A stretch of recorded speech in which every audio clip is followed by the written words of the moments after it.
अस्सलाम वालेकुम दोस्तों, दरिया रावी जड़ा फिर भर चुका है ते सैलाब आवन दा खतरा है। तक लो, वेख्या ना सैलाब आ गए है। लगता है गुजरात फिर रुड़ जाना।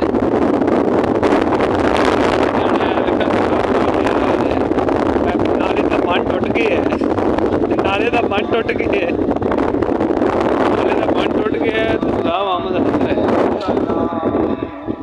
करते हैं दोस्तों, सैलाब जड़ा ना बहुत तेज है।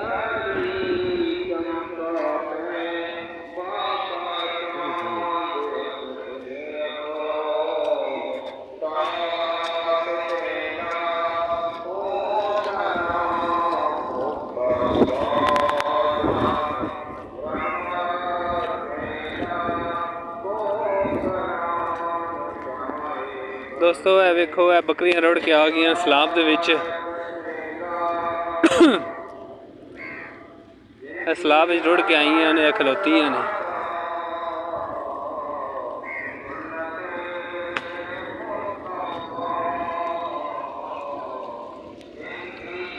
वेख्या ना बहुत ज़्यादा बारिश हुई।